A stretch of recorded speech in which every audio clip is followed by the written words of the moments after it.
За инх амгалан гişүү асууя. За засгийн газраас Монгол банктай хамтраад энэ инфляци гол нэрийн бараа бүтээгдэхүүнүүдийн үнийг тогтворжуулах тал дээр бас олон хөтөлбөр нэг 5 дэд хөтөлбөртэй хөтөлбөр хэрэгжүүлэх юм байна. Нийт энэ хөтөлбөрт шаардлагатай өчигдрийн хэвлэл мэдээлэлээр гарсан мэдээлэлээр бол нэг 720 тэрбум орчим төгрөгийг одоо Монгол банкнаас засгийн газар зээлэх.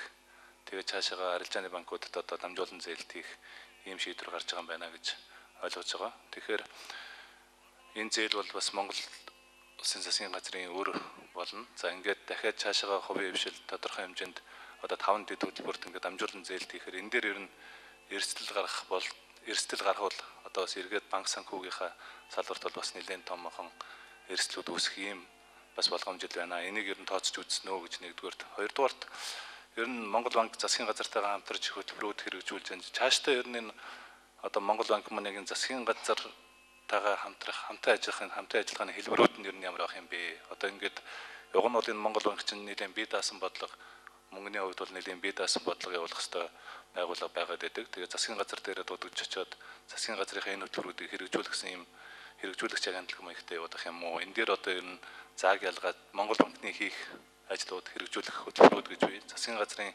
оролцохгүй хүрээ гэж бий. Энэ дээр зааг ялгааг дээр нэр нь ямар хөө одоо бодлогын шинжилгээний засгийн газар барьж ажиллах чавэ гэдэг ийм хоёр зүйлийг тодорхойлохыг хүсэж байна. За энэ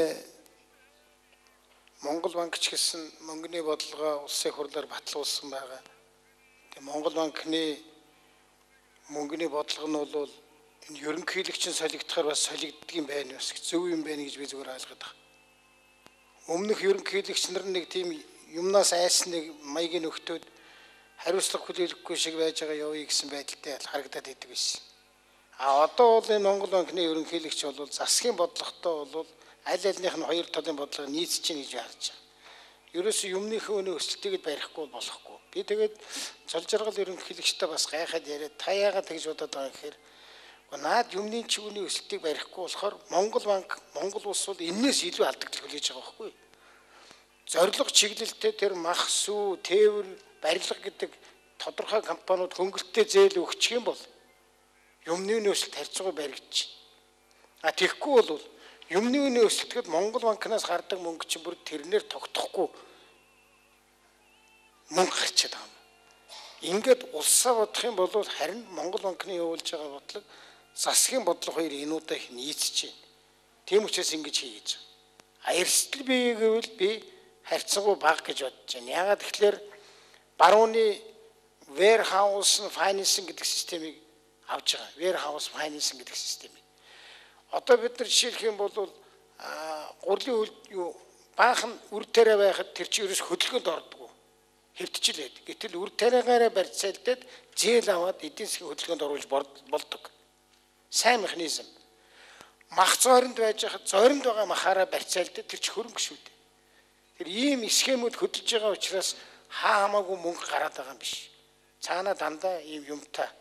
Одоо тэр вогоон зүтгүүрчин ч гэсэн бас тодорхой зүйл бит зүйлтэй. Тэр агуулгаараа ер нь Монгол банкны бодлого, засгийн газрын бодлого харин энүүдээ их сайхан иргэдийнхээ энэ карманд байгаа хэдэн төгрөгөнд нь бас нэмэр болох гэсэн юм бодлого давхцчихлаа гэж би хувьдаа их олзуурхаж хийж байгаа. Түүнээс биш Монгол банк юу гэж засгийн газрын агентлаг болох вэ? Тийм юм бол байхгүй. Эцэстээ тэгээ хэн хожих ёстой гэхээр Монгол банкны явуулж байгаа бодлого, засгийн газрын хамтарч байгаа ажиллагааны үр дүнд ард иргэдэл хожиж байвал тэгэл одоо болно да. Бид нар бол ард иргэд хожих бодлогыг бол хамтраад явуулж яана гэж ойлгож байгаа. Олон жил бид нар нэг юмнаас айгаад ирүүлсэн ингэж хийдгүү. Эсвэл хуучин засгийн үед нэг Монгол банк хийсэн. Хийхдээ өөрөө шууд алтны компаниудад хөнгөлөлттэй зээл өгсөн. Таны хэлж байгаа шиг эрсдэл үүс жилийн маш хөнгөн хувийн зээл өгөөд Монгол банк бол зээл өгөхгүй. Арилжааны банкаараа дамжиж явдаг тэр схемээр явнаа. Тэгэхдээ бид нар алтанд өгөхгүй. Алт бол тэр рүү болдгоор болж байгаа юм.